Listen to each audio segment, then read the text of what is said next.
Welcome to PHP Podcast. I'm Mike. And this is Orlando, and we're on episode 313, a themed episode. 313. Remember when we had episode 13 and we did it as like I think that was our first conspiracy episode? Hey, you know what? The fact that you brought that up, we need to do a conspiracy episode. And I should have talked to you about right before we started recording. But if you have ideas for conspiracies, hit us up in the DMs, hit us up in the YouTube comments, let us know in the Discord, because I want to do one again. We haven't done one. Yeah, it's been a little while. We have the robes still.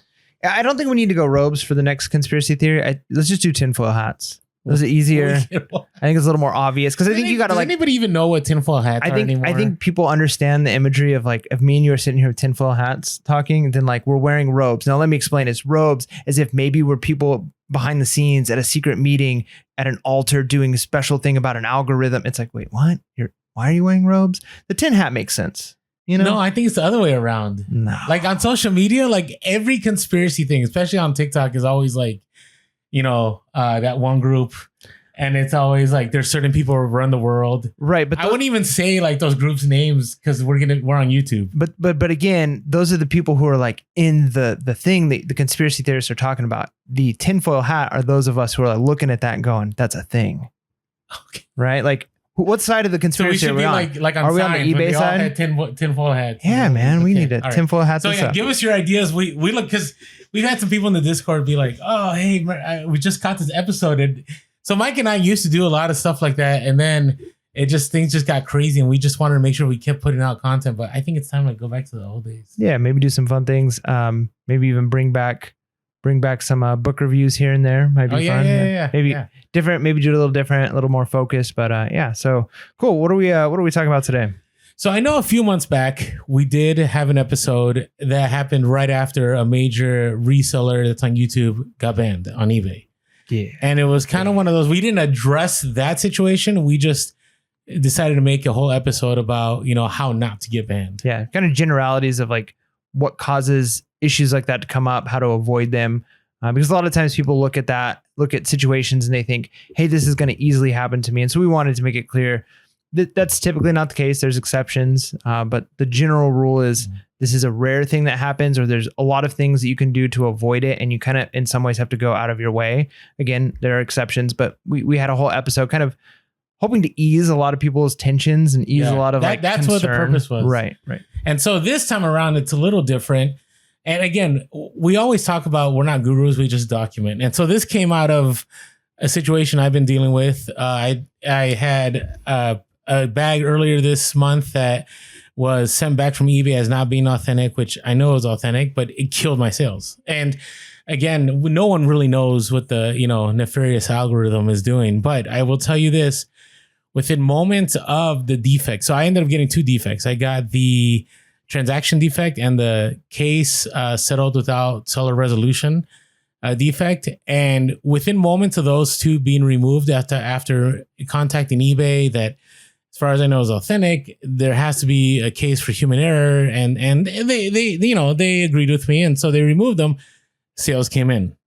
Again, this last weekend, I sold a pair of Nike Air Maxes.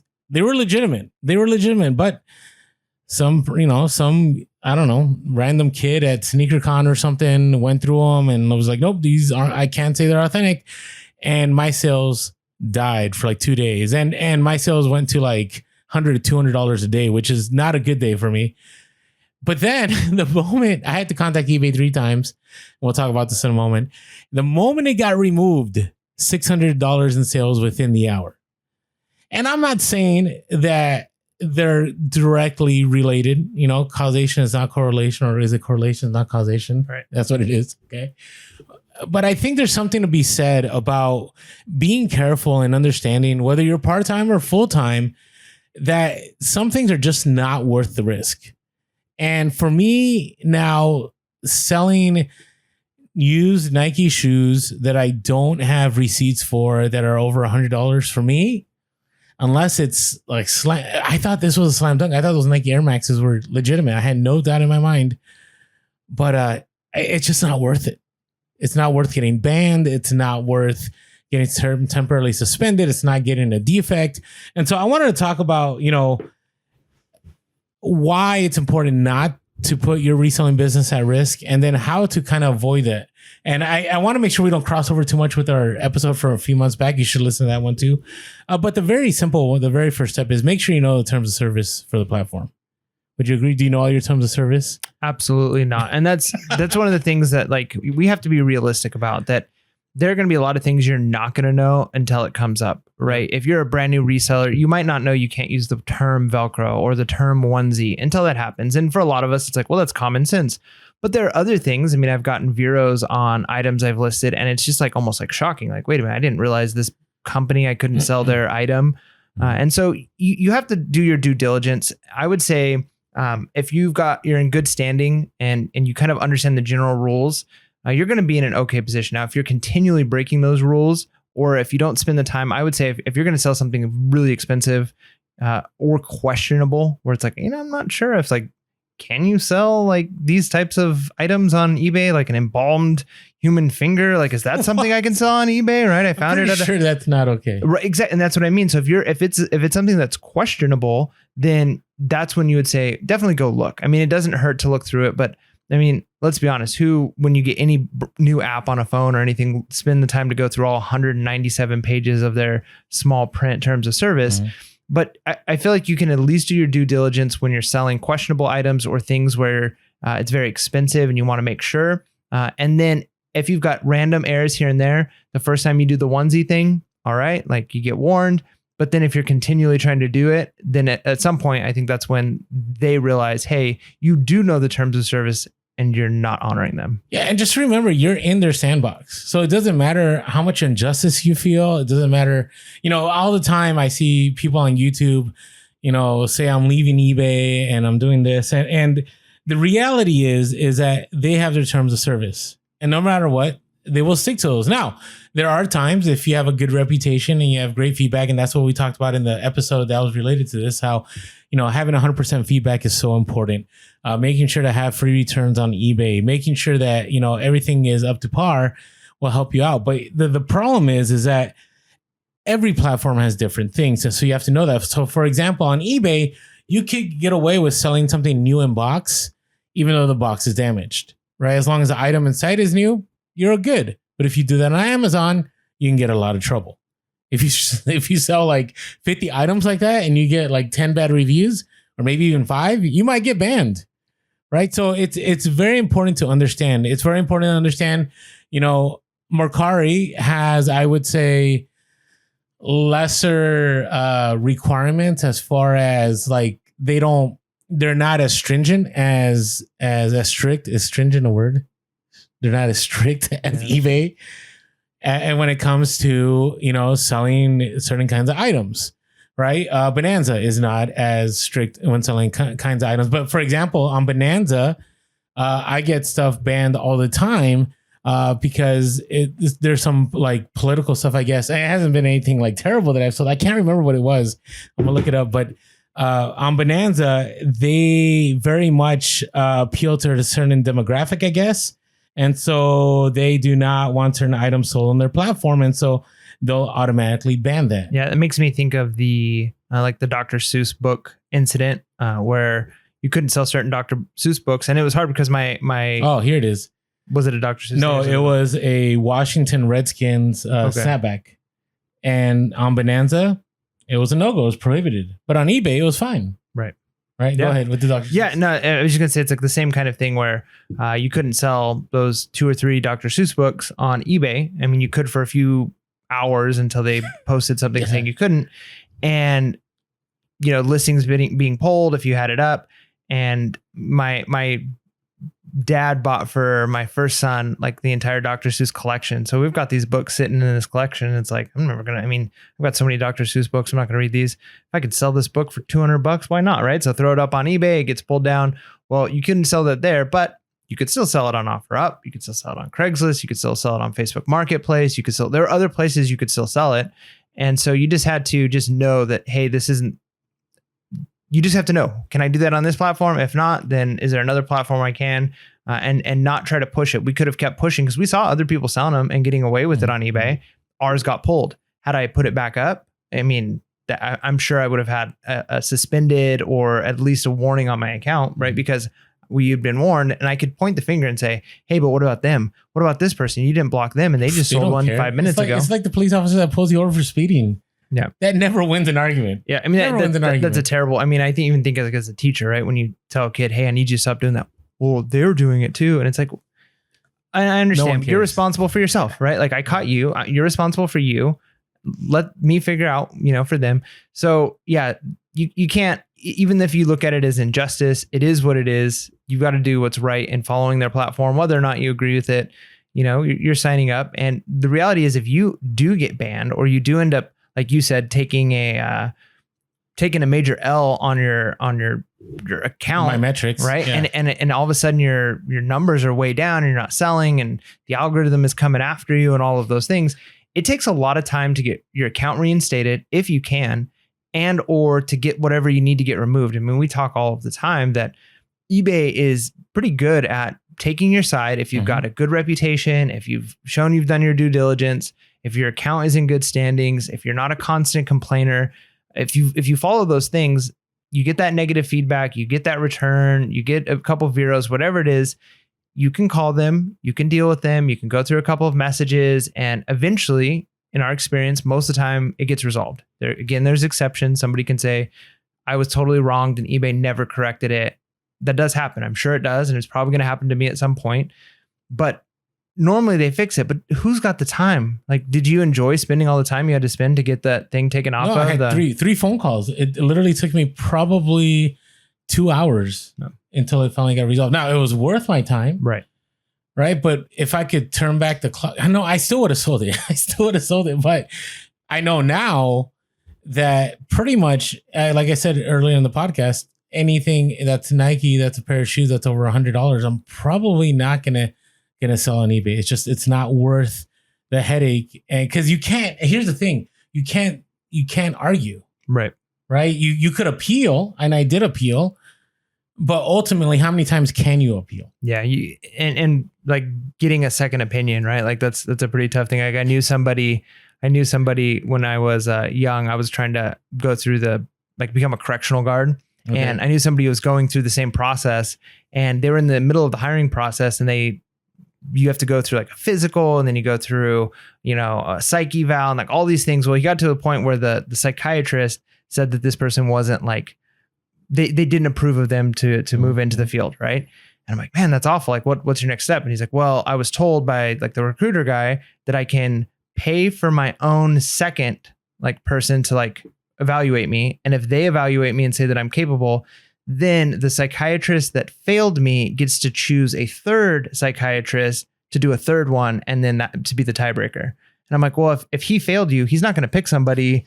He's not going to pick a third party neutral person. Yeah. He's going to pick somebody who's going to validate his claim, right? Otherwise, it's going to make his original claim look bad. And so it's kind of like that. Like you really can't appeal that. If somebody says, no, we don't think this is authentic. Well, what are you going to do? Pay for a third party person to authenticate it, and then go back to eBay, and then eBay to say, oh, we know we said no, but you have this other paper saying yes. So now we're going to say yes. Because then that means their original was wrong. So they're not going to do that. You can't, unless it's like a several K item, but then you're getting into like attorneys and that's a whole another discussion. Now, the other part that I don't hear a lot of people talking about is not only is it the time, let's say on the phone or the messaging, let's say that metric sticks. Let's say you have no choice and it's stuck.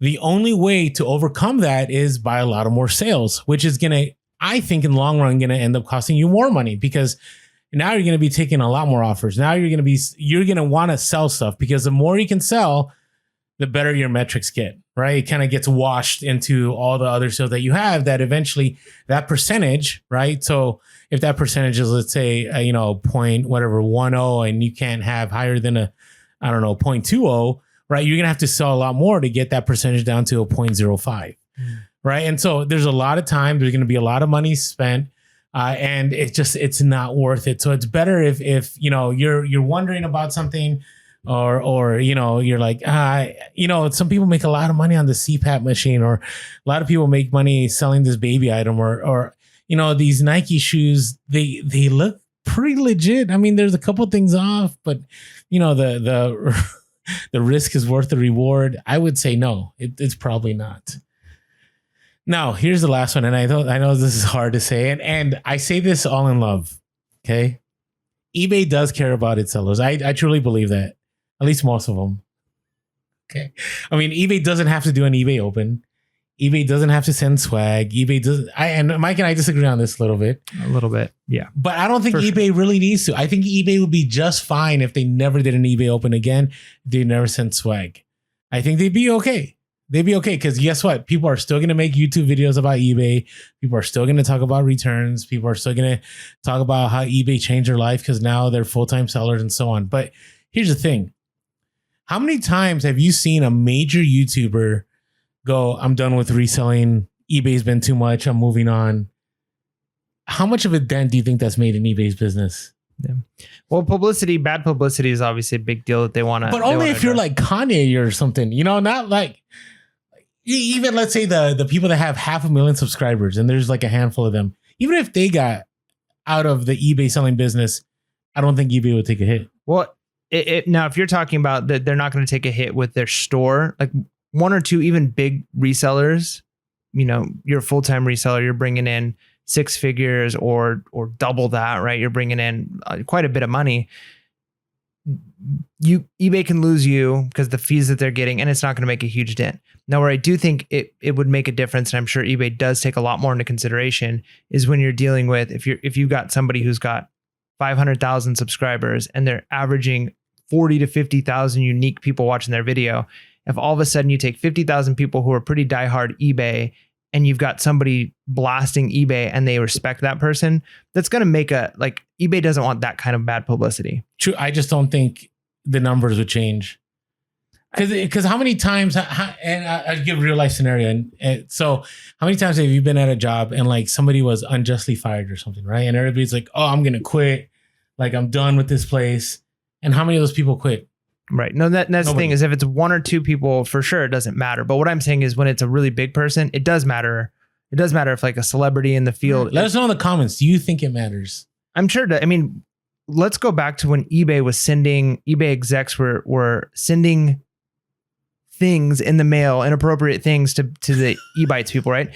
They were doing that because they realized that makes a difference. Like when you have bad publicity that is going to your direct followers, right? Like if we've got 1 or 2 people trolling us in our YouTube on the comments or whatever, it's like, okay, that's annoying. People can look at that. It's no big deal. But if like all of the people who've been supporting us, and if there's, let's say, somebody who we've had on as a guest and we've interviewed them, and they're a supporter and they're talking in the comments. And then all of a sudden they tell all their supporters, hey, I know I've been telling you to listen to Pure Hustle Podcast, but Pure Hustle Podcasts are liars. They're cheating. Yeah, but we're not even $1 billion business. That's what I mean. But the point I'm trying to make though is if it's a big person that has a following that can actually dent your business, it makes a difference for sure. So I do think that as an individual reseller, you're dispensable. So I agree with the point that we're originally making. The point I don't necessarily agree with is that eBay could care less at all if a big time YouTuber who's huge in the reselling community all of a sudden is coming out and bashing eBay time after time after time. They're going to do damage control. I think in this era of PR and worrying about everybody's feelings, I think that there's some validity there.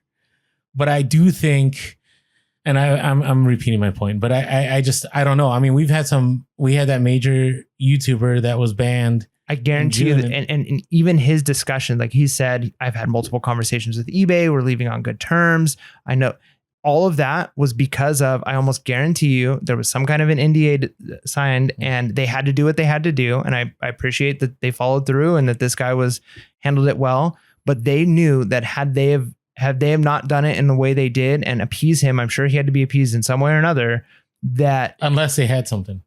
Well, yeah, if they had something, but it probably goes the other way in the sense of, okay, we both need to come to the conclusion, because if all of a sudden that reseller who's huge on eBay is done with eBay, comes to all of his people and say, eBay is terrible. Let me tell you how Mercari is better. And all of a sudden eBay loses 20,000. Or how Whatnot is better. Right. So if they lose 20,000 people and they're saying eBay is doing this, they'll lie to you, they'll cheat you. And if they lose that is damage control they're not going to want to do.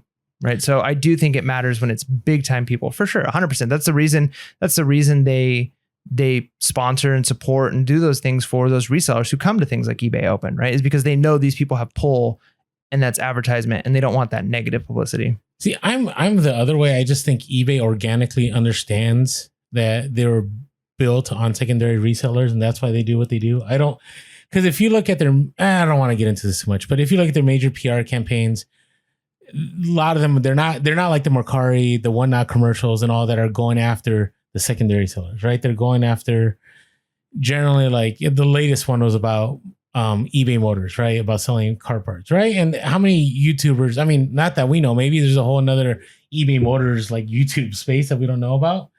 But generally the major YouTubers on reselling are secondary goods. But anyways, yeah, no, I see what you're saying. I think it's still important. I agree with you.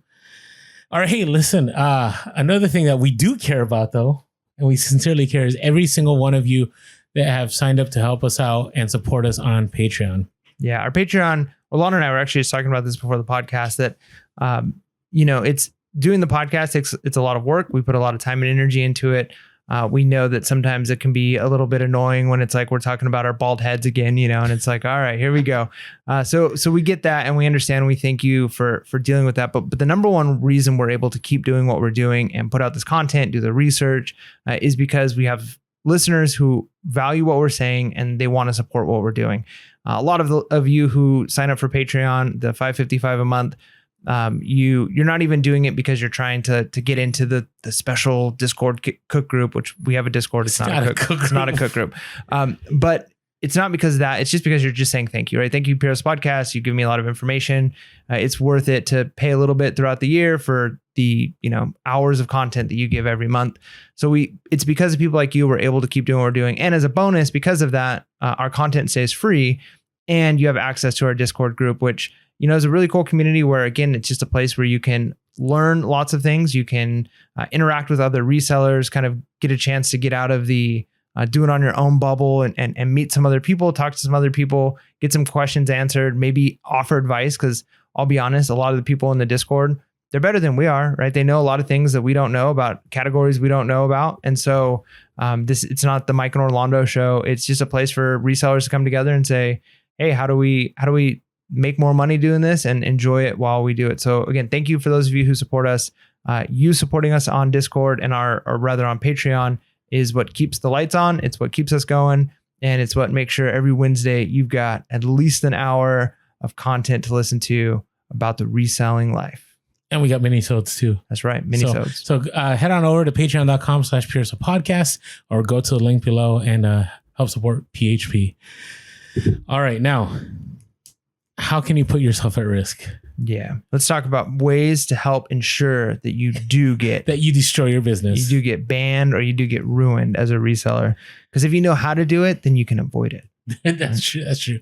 And there's a lot of them. I mean, I just talked about selling. Well, I did not, but if you sell inauthentic items, or even if you're selling items that you're like, I don't know, I can't, I don't know the provenance on this. I don't have receipts for this. I think it's real. Like, you have to be sure. So I don't know, maybe arrogantly base my validating things as legitimate on my 11 years of reselling, right? That I've seen plenty of fakes. I've seen plenty of legitimate things that I think for the most part, unless it's a niche or niche that I've never sold in, I can pretty much authenticate whether something is real or not. But every once in a while, there are items sometimes that I'll pick up. Like today, I called somebody. I was going to buy, it was like 80 pairs or like 100 pairs of Osiris shoes. I was going to do a bulk buy. And then they're like, hey, which ones do you want? And I'm like, what do you mean? And they're like, do you want this kind and this kind? We have this and this and this and this and this. And I knew I was in over my head because I just thought I'll just pick up these pairs and they're all legitimate. But then I thought, I don't think I know enough to get into this. So I backed out of the deal and I was just like, hey, appreciate it. Hope you're able to sell through. And I moved on. Right. Another one is no paper trail. And this is on Amazon. This is a big deal. Somebody actually on our Discord recently had said that Amazon was asking them for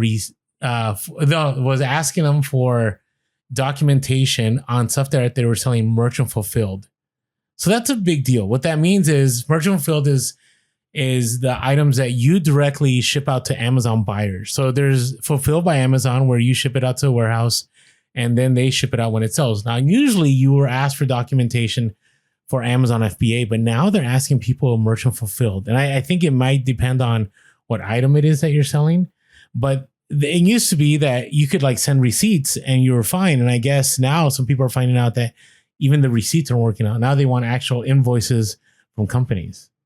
Right. So you gotta be careful, because you could end up with a bunch of inventory that you bought and you were able to sell a few, and then like you got banned or you got gated, and then you put your business at risk, and then you have a bunch of inventory you can't sell. Right. So you can get pretty bad. Recalls is another one. Yeah, you got to be careful with that. I mean, it's one of those things that's tough, because if you're buying a lot of things at garage sales and thrift stores, you might not always know that this was a recalled item. I remember first time I tried to sell some, is it Bumble? Is it? No, it's not Bumble. Oh, the seat for kids. Yeah, the seat that's like I think it's Bumble seat. Yeah, Bumby or something. So I've sold quite a few of those actually, but I didn't realize that there was a point in time when they made them without latches, like the clips, and then there was a time when they installed the clips. So that's a cool one where there was like the recall on those where you can actually get the item fixed. So it's a simple fix. If you have one, you just message the company, you send them the model number on the bottom of it, and they will send you the kit to install the straps so that the kid can be strapped in when they're sitting in it. So there's certain things like that where now I know whenever I see those, it's no big deal. If I see one that's at a garage sale and somebody wants Bumbo, somebody wants $2 for it, and I'm like, man, I could sell these all day long for $35 on eBay. And you know, they're pretty light. They're big. They take up a big box, but they're not super heavy. So, you know, maybe I'll pick this up. Well, if it didn't have the straps, I might have been afraid, oh, this has been a recalled item. But now I know all I have to do is send in the thing and I get a free one, a free strap. I put it in, takes 2 minutes, and now I can sell it. So there's just knowing that, like knowing that there's certain things you can do that with, certain things you can't. And you're not going to know every recall. But if you go to somebody's house and they have like a ton of something, it might be worth figuring it out, right? Like if they have 40 items of like 40 different blenders and they're like, yeah, I've got all these blenders.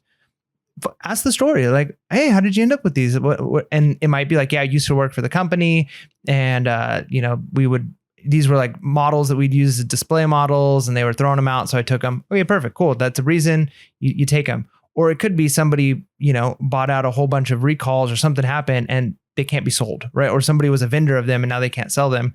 And so maybe double check, like, is there a recall on this item? Because the last thing you want to be stuck with is 40 blenders that you think sell for a lot, but they're all recalled. And if you sell them, you might be legally responsible for something. Yeah. And I take a very high approach to this. I will not pick up baby items just for the sake of recall. I won't sell supplements. I don't think I even sell food. No, I don't pick up food at all either. Like a lot of people pick up candy and you know, they pick up seasoning or whatever. I won't even do that. I won't touch anything that is ingestible or anything that can cause some kind of, pain. Like a lot of like helmets I won't pick up, sports stuff sometimes I won't pick up.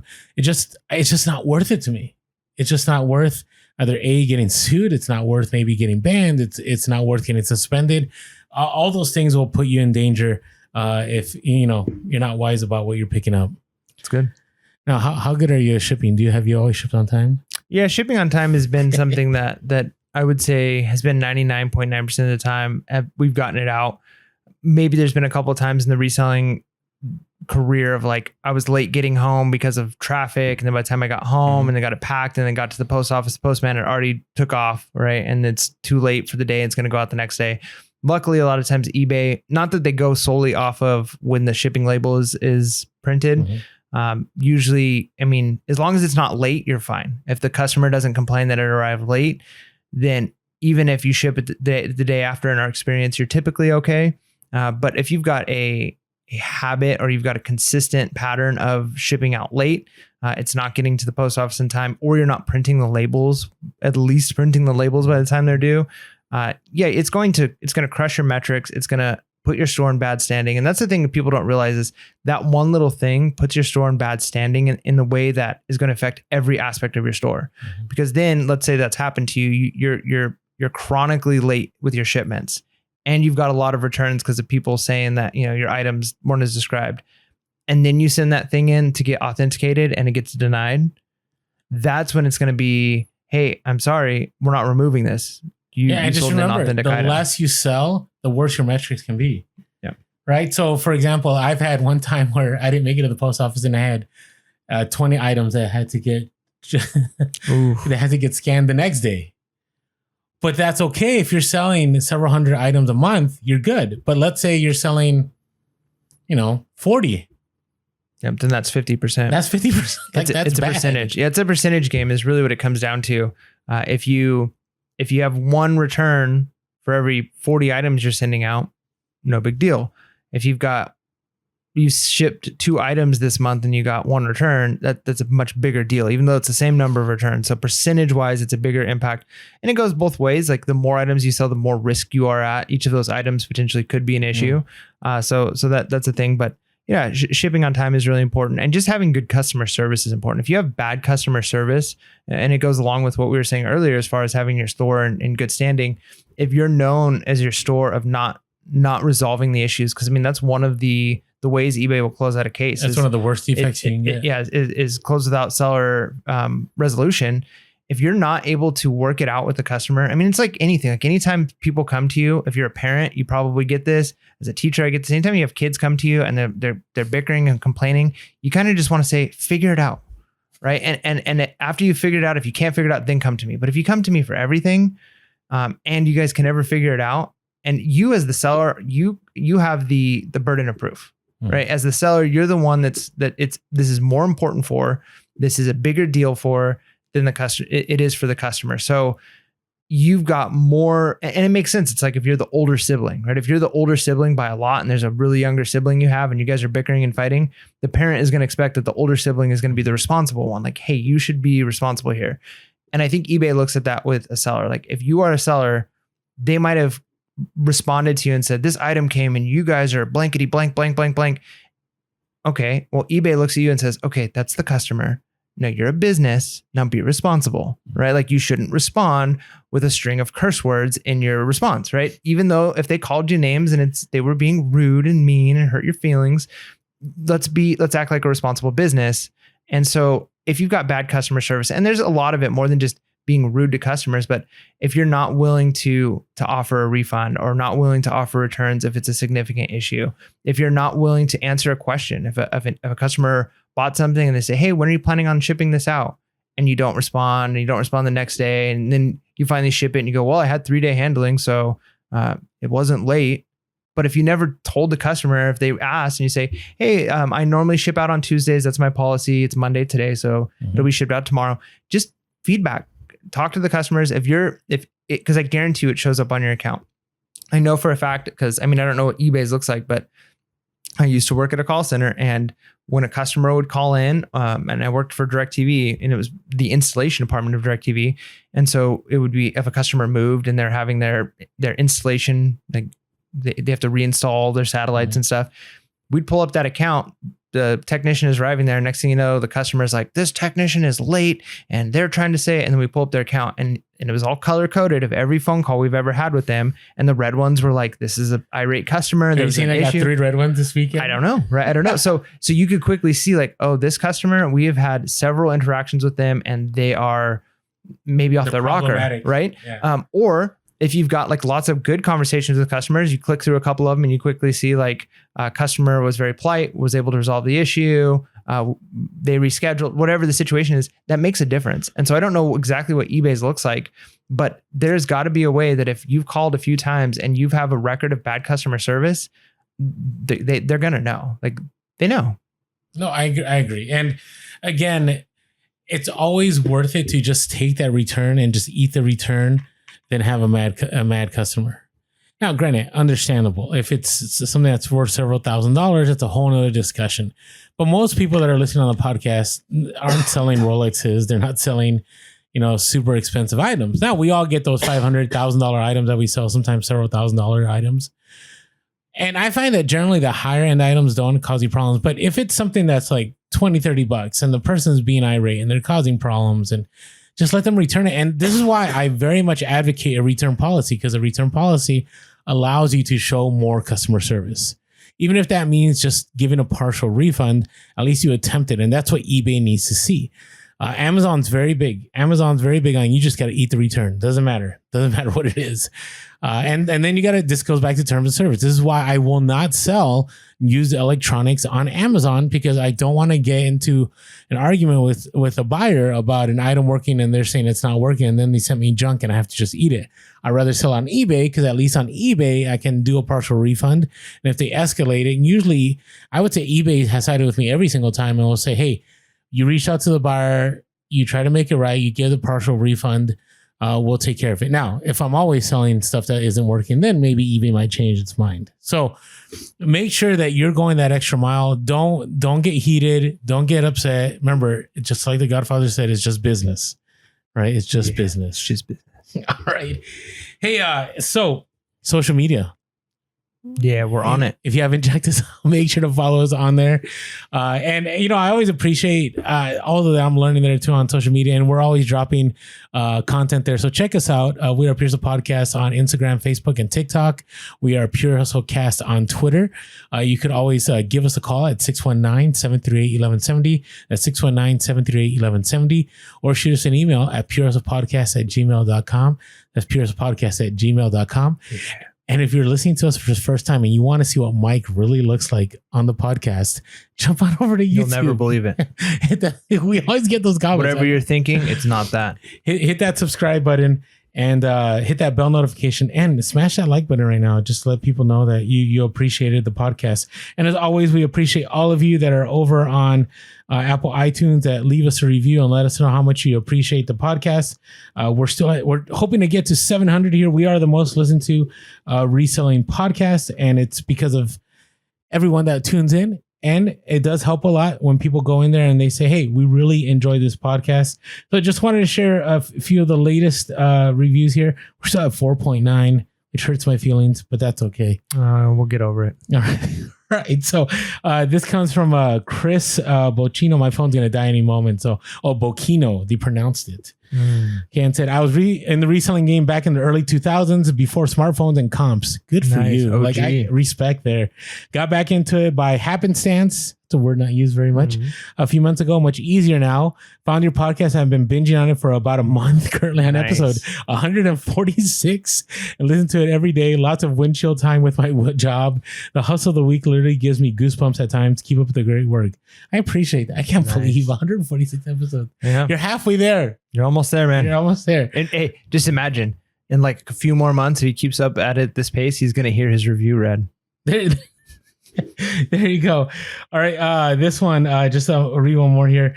This comes from Jay Freeze and said, recently started listening from the beginning, but been a fan since 2019. Nice. The real ones here. Thanks for consistently delivering real relevant information. Mike and Orlando are the best duo. Both are educators and they offer unique perspectives of a full-time reseller, and using reselling as a side hustle to improve your life. Definitely give them a listen.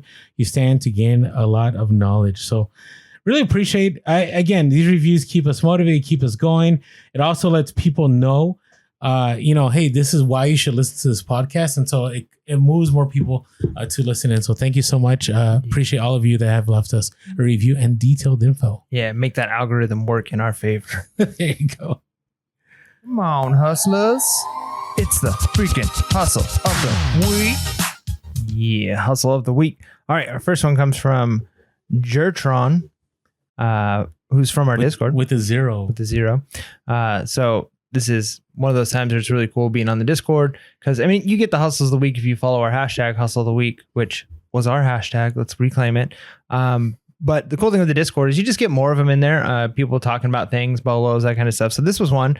So went to an estate sale on the second day and noticed a box on a small table, and it was a box of jewelry. The box was flipped with the lid on the bottom, and saw a tag, and it read that it said Tiffany. So it was a Tiffany & Co. silver item. Was on sale from $40 to $20 because it was a second day, 50% off. Okay. So listed it on eBay and sold within 3 days for $300 plus shipping via the global shipping, which that's always the dream, because, you can kind of wash your hands of it once it's out. Pretty much. And yeah, Tiffany & Co. I've sold a couple of Tiffany & Co. items, and man, what a great sale. If you could pick something like that up for $20, sell for $300. And on the second day of the estate sale. Yeah, which means that a lot of people missed it. 100%. So you never know. So I just had a good sale, but I won't make it the hustle of the week. So anyways, all right. Hey, so this Damien IG handle, DMW Buy Sell Trade on Instagram. Now, I think he just had a hustle of the week, just 3 weeks ago, and had a few, maybe a month ago. But the reason I bring this up is because it's related to Mike. And not only that, there are certain resellers that are real deal. Like they do really well. They're the reseller I want to be. And Damien's one of them. If you're not following him on Instagram, make sure to follow DMW Buy Sell Trade on Instagram because their sell through rate is just incredible. And the stuff that they pick up and the ROI. So had a hustle of the week a few weeks ago, but had to mention this one because he learned this brand from Mike over 3 years ago. Yeah. Do you even remember this? Let's see. Bought this item in a bin full of audio equipment at a flea market for $150. Had no idea what it was worth. After checking comps, listed as Shure PSM 1000 dual wireless transmitter on eBay and listed it for $3,000 and took an offer the same day for $2,350 free ship. And definitely a reminder to be out at the flea market at 5 a.m. Man, what a killer deal. Do you remember sharing that, Bellow? Yeah, I mean, I don't remember the specific context, but I do know, I'm sure I've talked about Shure as a brand. Shure. Yeah, Shure. They make microphones and microphone products like those wireless transmitters.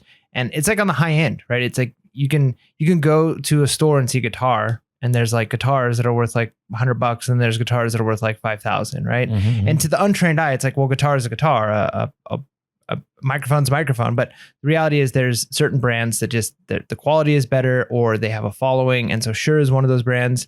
And Shure has stuff that's like extreme high end, and then they have stuff that's like middle of the road high end. So, but yeah, it's definitely a brand to be on the lookout for. So that's so cool that, like you said, this is a reseller who's leagues above me in reselling, right? Above me. But the fact that, I was able to give a potential Bellow that brought you in some profit. That's awesome. I love that. So, great work, Damien.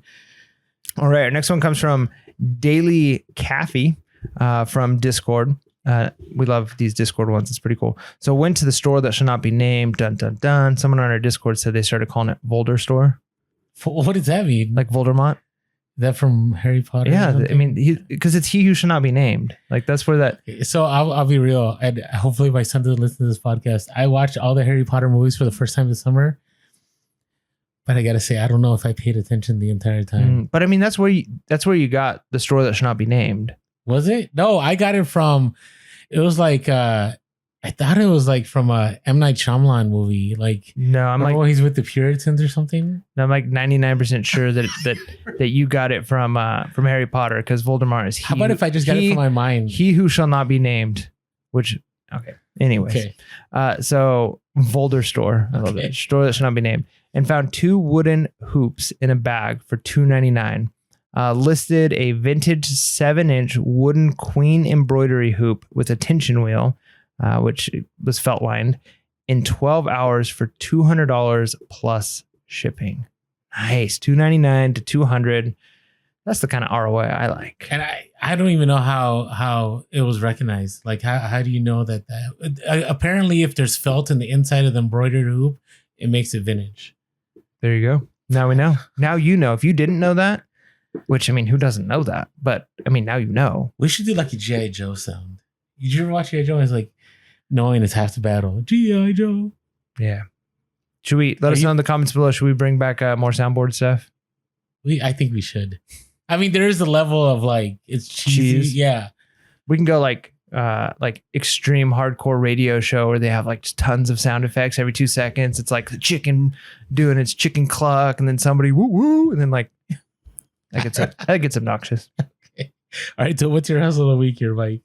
I can't give the exact item here because this is. I'm trying to see his notes. So I mentioned on my Bolo. He just put what that is.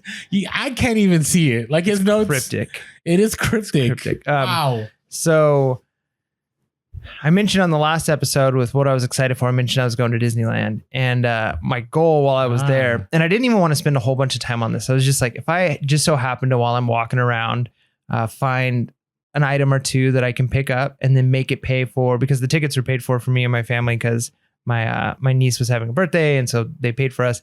So I was like, if I can like make like basically pay for the hotel room that we stayed at and then pay for parking, that would make this basically a free trip. It'd be perfect. Right. So I did it, man. I found some items. I mean, they all haven't sold yet, but I didn't even have to work that hard. It was just kind of like, do the things we talk about. Like my main thing was, hey, it's October 1st when I went. October 1st, it's the start of, they're putting out all their Halloween stuff. Don't necessarily look in like the shopping stores of like, oh, they've got the Halloween, everything's Halloween. But like, think of the like unique things that you can get at like booths along the way. That's like, hey, this is like a special right now. Especially if it's like a limited, you can only get so many. Okay. You know, those are the things you should be potentially looking for to pick up. And so I think by the time it's all said and done, I will be able to have completely paid off the trip, which is just one of those things we do as resellers, right? You're always just kind of on the lookout. If you're good at doing that, of thinking like, I bet this would sell. I bet you this is the kind of thing people are after. And you look up a couple comps on eBay and sure enough. So usually when we do hustle a week, at least people have an idea of what to look out for. That's a bolo. No. I know. So hustle the week. I hustled this week and I picked up an item that's going to sell from Disneyland to pay for my trip. It's a hustle of the week and I'm proud of it and I have no apologies. All right. Okay. There you go. If you want it to be a bolo, then you're going to have to wait till next week for a bolo. Join Mike's Cook group on the side. Disneyland bolos. Yeah. So, all right. So I'm happy about my hustle of the week because it's always a great feeling when, just like George on earlier found that Tiffany & Co. on the second day of the estate sale. So I hardly ever go to the thrift store, right? Now, lately I have been going maybe once a week just because I got to tell you, I've been kind of just wanting to get out there. Like I make a lot of local deals, but I do miss just the hunt, right? Because local deals are a hunt in the way that I'll do a huge bulk buy and I don't know what I'm picking up. Sometimes like I know what pretty much I'm picking up, but there's always surprises. But you know, garage sales are a hunt. I love those, but I couldn't get out to a garage sale this past weekend because of family stuff. And so when I went to the thrift, literally sitting in the middle of the floor was this huge box. And it said gold label collection. And I was like, gold label? This could be like a chintzy, like, you know, like trinket thing. But then I saw that it said Mr. Christmas. Mm-hmm. And whenever it says Mr. Christmas, I think this was a bolo from like a few weeks ago. You should always look it up. Well, I looked it up and it was a Mr. Christmas gold label collectible Hyde Park. So basically it was this huge like building that you would find in Chicago and you plug it in, that Christmas music keeps playing and there's people dancing inside of it and there's lights and everything and pretty cool. And it was only $35. And I was like, I couldn't find any comps. But here's the thing. If you ever go on Google, you ever Google something like you can't find comps, so you Google it and then there's like this pick click like site. You ever seen that one? I don't know if you've seen it. Mm. But like you click on it and it's a kind of like Worth Point. Like it shows you stuff that sold past 90 days. And I don't know why it ended up on this site. And it said this thing sold for $399.99. And I was like, wow, that's pretty good. And I'm like, all right, I guess I'll pick this up. And here's the bad thing is I didn't even look at it. Like I didn't open it. I didn't check it in the store. I'm like, good enough for me. $35. I'll pick this one up. And sure enough, I ended up picking it up and I listed it pretty high and I didn't get a couple bites for a week. And then what happened is people started messaging me and going like, oh, the lights don't look so good on there. They don't look like they work. And I was just like, oh, I guess I need to take a better picture. So I went in my light box. I turned off all the lights and I turned on the item. And sure enough, it sold like within 3 days. Now, here's the cool thing about it. It sold to a guy he lived on the East Coast, but he was traveling through Arizona. And he's like, hey, can you ship it to me while I'm in Arizona to save on the shipping costs? I was like, sure deal. Yeah, I'll take it. So paid $35. And within a couple of days, the guy bought it for $399.99. Nice. So $35 to $400. And I made a little bit of money on the shipping too. And because, you know, I always overcharge on your shipping because this last week I sold you know what the Bessler is? You know what those big Like you saw it in here. It was this huge, like, it was like a projector for like film. Oh, right. Yeah. Do you remember seeing that device? So it finally sold. Nice. And it sold for $350. And I charged $100 shipping, and shipping cost me $200. Ooh. Painful. And it was right under the, I got scared. I'm hoping it made it okay, but it said, if your measurements are off, this may cost you over $1,000 in extra fees. Yikes. So stay tuned on our update episode, but it should be good. I measured it at home. When I went to the UPS store, I measured it again. I had the lady even put like the measurements and to see what the limit is when it starts going to freight, and it was all good. So you imagine that, like $1,000 charge for shipping. That'd be awful. It would be awful. So anyways, that's a side note. So I'll let you know if that's a hustle of the week in a couple of weeks. Or I feel like at that point they should, especially if it's that big of a difference price wise, they should like reach out to you. Like it should be, they have to call you and get confirmation that we are going to now change this from this to this. Otherwise you have to come pick it up, you know? Yeah. Because that seems like ridiculous to say, hey, we know you paid $200, but now it's going to be $1,500 and we didn't tell you that. But you owe us. I feel like right now I'm jinxing myself by even talking about it. So anyways, my hustle of the week is keeping out anything Mr. Christmas at the Bellow. Look it up. But especially if it's scarce, mine was the only one listed. And then within a couple of days, somebody else just listed theirs for $1,800.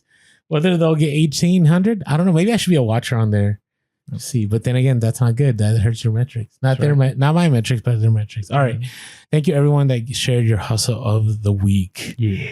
All right. Another, not a hustle of the week, but another great item we love picking up is American Bubble Boy. Well, the nice thing is you don't even have to pick it up. It comes to you. And I get next day shipping now. Nice. So it used to be 2-day shipping, but they must have got in another warehouse nearby. Closer. Yep. And it's been pretty awesome. I remember last week on Thursday, I was running late on supplies. And by Saturday, I ordered it Thursday night. And by Saturday, I had bubble wrap again. So if you haven't checked out American Bubble Boy, they are the best deal. Go to our link below. Helps us out, helps them out, helps you out, gives you a great deal, and it's free 2-day shipping, maybe even next day. There's also local pickup available if there's one in your area. So check out AmericanBubbleBoy.com. All right, so how do you want to stay in business here then? Well, I mean, one thing is you can source items that aren't quite as risky, right? Like, so you're not going to pick up Gucci or Chanel? Yeah, I mean, that's the thing is, unless you really, like, there are people who, like, that's your niche. Like, all I sell are high-end instruments, right? And they know that, hey, this is a $10,000, violin or whatever. If that's your thing and you know it and you can do well in there, absolutely. You know your market. But that's not most people, right? So if I'm somewhere, unless I really have the time and energy to like learn, is this a real Gucci? Or is this a real Louis Vuitton?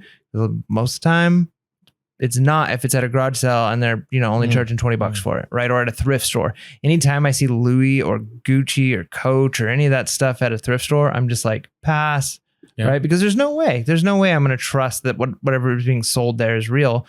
I mean, maybe if it's authenticated, but if it's authenticated, can you imagine the store that shall not be named selling a Gucci bag that's been authenticated for anything less than what it sells for on eBay? Yeah, true. Like there's no Very way. True. So, but that's the trap. Is a lot of times you go to places.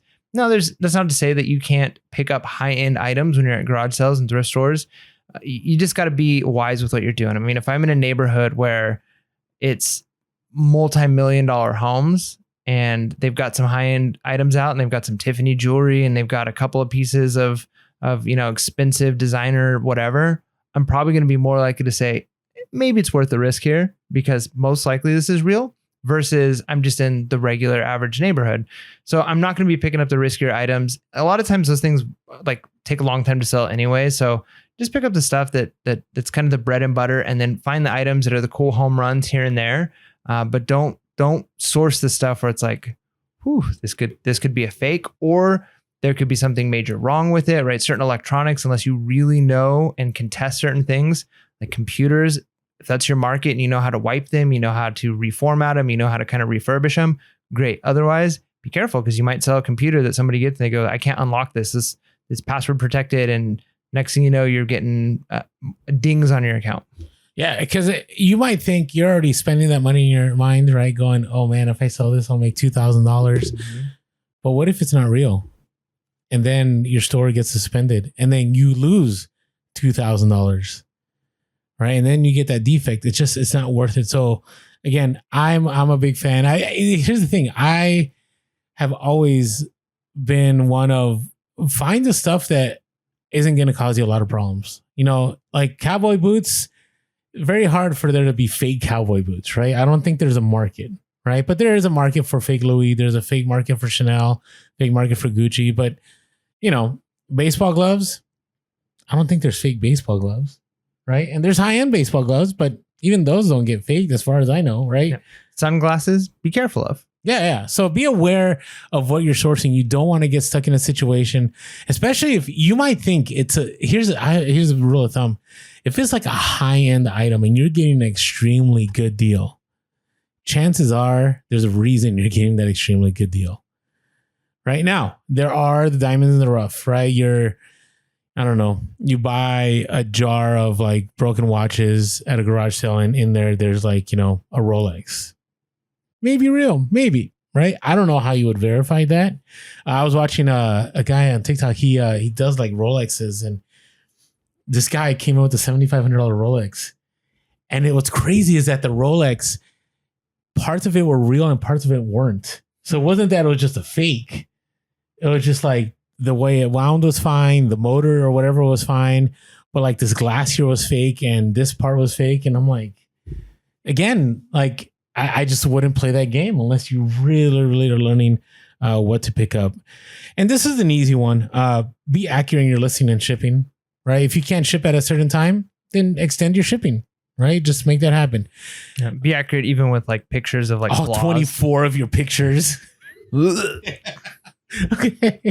Well, at least have a video on there, right? To show all the flaws, right? If it's something that's, you know, high end or something not high end, but something that's valuable. But it never hurts to, right? Under promise to over deliver, right? Not saying to say this item is trash. You'll get lucky if it's something good. No. Yeah. I like accurately promise and accurately deliver. Over deliver. Yeah. But if all of your listings, you're selling yourself short.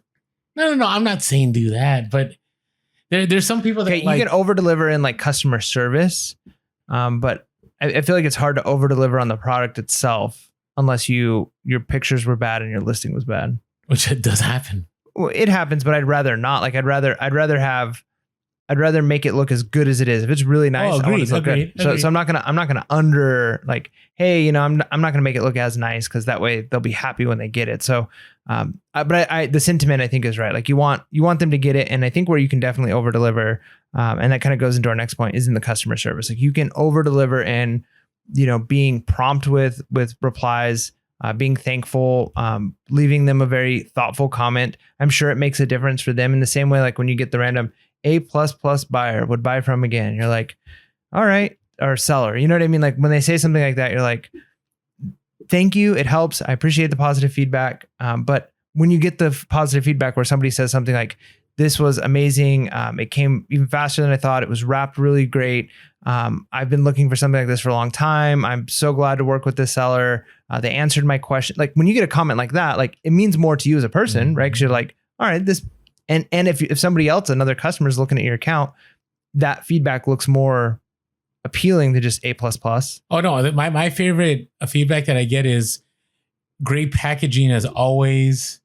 Right? Really, you know, I bought from this person before and I'm always, you know, impressed by their packaging. Yep. Like that goes a long way. And here's the thing. But what I was going to say though with that is imagine if that means something to us when we get that feedback. What if you give the same kinds of feedback? And it's hard with a customer because they're just sending you money. But if your feedback of them is a little bit more thorough, like it was a pleasure working with this person. They paid right away. You know, just something nice, like whatever it was great. Like if you're a little bit more thorough with feedback with them, they're probably going to be more likely to give you good feedback than if you're just like, awesome, thanks. You know? Yeah, I just don't. Yeah, sure. I'm just meaning like the little things you can do for feedback, or if they ask you a question, go above and beyond 100%, to answer it. I agree. All those things. Yeah, that's the thing. Sometimes it will be the game changer as far as in converting a sale.